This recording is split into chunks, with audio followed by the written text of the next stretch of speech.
Eu vou acabar com o STF. Chega de decisão monocrática, cargo vitalício, chega de usurpar as competências do Executivo e do Legislativo. E o mais importante de tudo, chega de ter poder de fazer o Senado de refém e impedir que ministro do STF sofra impeachment. Antes que algum jornalista publique a manchete Kim Kataguiri defende golpe de Estado e fechamento do Supremo Tribunal Federal, eu vou deixar muito claro. Eu vou acabar com o STF como ele funciona hoje e transformar numa corte digna de país civilizado. Repito, eu vou acabar com o STF. Acabar com o STF que julga político, decide caso concreto, interfere em política pública, bloqueia a plataforma digital por decisão individual e ainda finge que tudo isso é defesa da democracia. Apresentei uma proposta de emenda à Constituição que é a verdadeira solução estrutural e definitiva para os abusos do STF. Retirar a Suprema Corte do Poder Judiciário. Assiste até o final que você vai entender. E não se esquece de já deixar o seu like e se inscrever no canal. Hoje o STF é uma mistura de 5 instituições diferentes no mesmo lugar. Ele é Corte Constitucional, é Tribunal Penal de Político, é Tribunal Recursal, árbitro permanente de crise entre os poderes e, em vários casos, virou quase que um gestor nacional de política pública. Tudo isso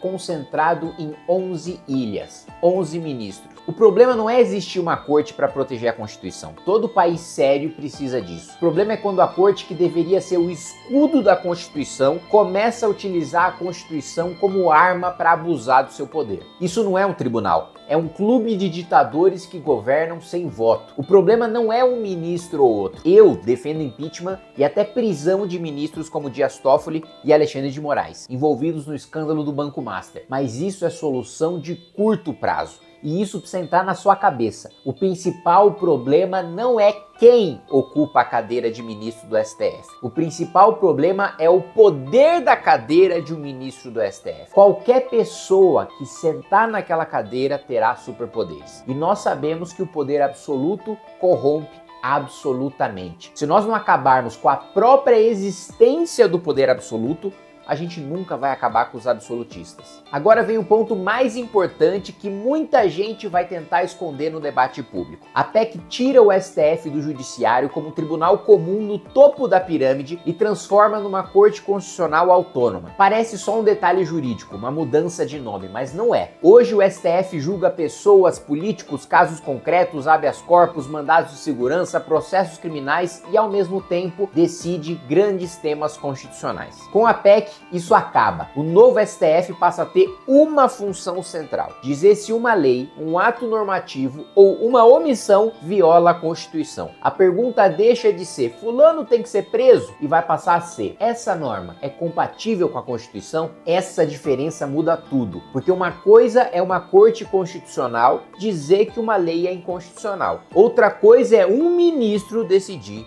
sozinho, num caso concreto, que uma rede social inteira vai sair do ar no Brasil. Esse é o exemplo mais fácil de entender sobre os poderes abusivos, o bloqueio do X, o antigo Twitter. Você pode gostar do Elon Musk, odiar o Elon Musk, achar que o X é uma maravilha ou achar que aquilo é um esgoto radioativo, o que é exatamente o meu caso. Mas isso não importa. A pergunta institucional é outra. Faz sentido uma corte constitucional ter poder para tirar uma plataforma inteira do ar no país, e no caso concreto, por uma decisão individual? Na minha PEC, esse tipo de decisão não seria papel do novo STF. Primeiro, porque o novo STF não julga caso concreto desse tipo. Segundo, porque a PEC acaba com decisão monocrática no Supremo. Ou seja, o botão vermelho sai definitivamente da mesa do ministro. Quando um país de mais de 200 milhões de pessoas fica impedido de usar uma rede social por causa de uma pessoa, o problema não é a rede social e muito menos as 200 milhões de pessoas. Talvez o problema seja o botão. Outro exemplo, Telegram. Em 2022, o Telegram também sofreu uma ordem de bloqueio no Brasil por decisão do STF, que depois foi revogada quando a plataforma cumpriu as determinações. De novo, a questão não é defender aplicativo, defender bilionário, defender influenciador ou grupo de zap da firma. A questão é arquitetura de poder. A plataforma descumpriu a lei? Que responda. Tem multa, tem processo, tem agência competente, tem justiça comum, tem devido processo processo legal, mas uma corte constitucional não pode virar vara universal da internet brasileira. Com a PEC, o STF não seria mais esse balcão de decisão concreta sobre empresa, pessoa, aplicativo ou plataforma. Ele decidiria única e exclusivamente tese constitucional. Agora vamos para um dos casos mais bizarros, o inquérito das fake news. O STF era o alvo dos ataques. O STF validou a investigação. O STF tomou as decisões de dentro desse ambiente. E o STF ficou no centro da condução política e jurídica do caso. Isso é uma anomalia institucional. Não importa se você gosta ou não gosta das pessoas investigadas, o ponto é outro. Uma corte constitucional não deve ser vítima, investigador, juiz, tribunal recursal e assessoria de comunicação institucional ao mesmo tempo. Isso não é separação de poder, isso é um grupo de WhatsApp com toga e diário oficial. Com a minha PEC, investigação criminal, busca e apreensão, bloqueio de perfil, prisão preventiva, medida cautelar contra a pessoa física, não é papel do STF. O novo STF decide sobre Constituição.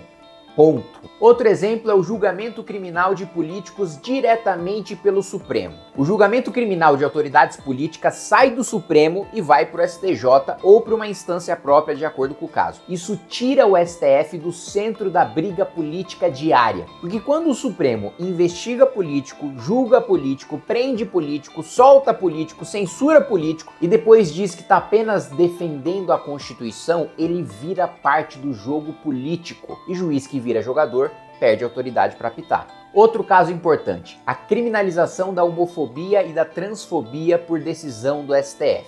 Você pode concordar com o objetivo material da decisão. Você pode achar que a pauta é justa. Você pode entender que o Congresso foi omisso. Mas numa democracia, criar crime é papel do legislativo. Crime exige lei anterior, aprovada com debate público, com texto claro e o mais importante, feita por parlamentares eleitos, gente com legitimidade política, com poder de representação democrática. O judiciário não pode criar um crime que depois ele próprio vai julgar. Na minha PEC, se o STF reconhecer uma omissão constitucional, ele aponta a omissão e manda para o legislativo resolver em prazo determinado. Se o legislativo não resolver, o STF não escreve a lei no lugar do parlamento. A pauta simplesmente fica trancada até o Congresso legislar. O Supremo é provocado e aponta o problema. O Congresso vota e o eleitor sabe quem cobrar. Hoje, muitas vezes, o Congresso se omite, o Supremo decide, o parlamentar foge do desgaste e todo mundo fica feliz de participar de um acordão de covardes. Agora vamos para o campo das políticas públicas. O STF já tomou decisões que entram em detalhe de política prisional, segurança pública, população em situação de rua e execução orçamentária ambiental, só para citar alguns exemplos. Alguma dessas decisões pode ter boa intenção, mas boa intenção não transforma ministro em prefeito do Brasil. Na DPF sobre população em situação de rua, por exemplo,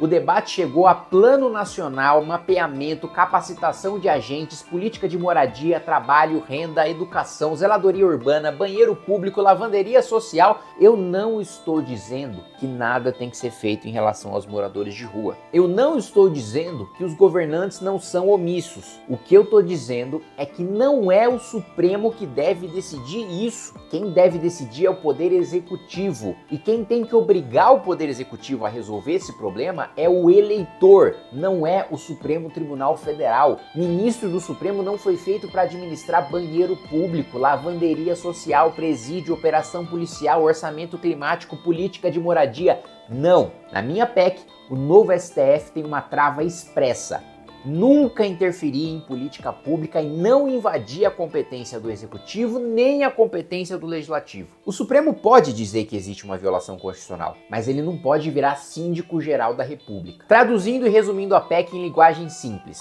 Primeiro, o STF deixa de ser tribunal comum e vira Corte Constitucional Autônoma. Segundo, o STF deixa de julgar político e caso concreto. Crime, habeas corpus, mandado de segurança, processos individuais vão seguir para as instâncias competentes, especialmente o Superior Tribunal de Justiça, no caso das autoridades. Terceiro, o STF passa a trabalhar focado apenas em grandes questões constitucionais: controle de constitucionalidade, omissão constitucional, arguição de descumprimento de preceito fundamental, reclamações para preservar sua competência e temas semelhantes. Quarto, O Supremo não vai poder usar a Constituição como desculpa para governar no lugar de quem for eleito. Quinto, acaba a regra informal do ministro sozinho decidindo o destino do país. É o fim das decisões monocráticas. Sexto, ministro passa a ter mandato de 10 anos sem direito à recondução. Sétimo, a indicação dos ministros deixa de ser monopólio do presidente da República e passa a ser distribuído entre Executivo, Câmara dos Deputados, Senado Federal, Tribunais Superiores, OAB, Ministério Público e Academia, com aprovação qualificada pelo Senado. Isso dilui o poder. E poder diluído irrita muita gente justamente porque acaba com abusos. E tem muita gente aqui em Brasília que adora se lambuzar com esses abusos. Agora anota aí o que vai acontecer, recorta esse vídeo. Vão dizer que essa PEC é um ataque à democracia. Mas eu quero que você, que vai me questionar, me explique uma coisa. Mandato para ministro é ataque à democracia? Julgamento colegiado em vez de decisão individual é ataque à democracia? Separar a Corte Constitucional de Tribunal Penal de Político é ataque à democracia? Impedir que juiz governe política pública é ataque à democracia? Se tudo isso é ataque à democracia, então talvez o problema não seja a PEC. Talvez o problema seja que algumas pessoas confundiram democracia com poder sem limite para quem pensa como elas. O que eu estou defendendo não é nenhuma maluquice. Maluquice é o modelo que a gente tem hoje, porque não existe em nenhum outro país do mundo. O modelo que eu estou defendendo e passei anos desenhando nessa PEC é exatamente o que se faz na maior parte dos países da Europa. Supremo é Corte Constitucional, não julga político, não julga caso concreto. Faz sentido o ministro do Supremo ter o poder de julgar um senador quando é exatamente o Senado responsável por punir ministro do Supremo? O Senado tem uma arma apontada para o Supremo. O Supremo tem uma arma apontada para o Senado. No final, ambos têm culpa no cartório, mas ninguém atira por uma questão de sobrevivência. Mais uma vez, tudo termina num grande acordo político. Quando o juiz é julgado pelo réu e o réu julgado pelo juiz, ninguém é condenado, mesmo que ambos sejam culpados. Juiz que vira jogador perde autoridade para apitar. Se você apoia essa PEC, me ajuda compartilhando esse vídeo e pedindo para o seu deputado assinar para que eu consiga chegar em 171 assinaturas e apresentar essa proposta.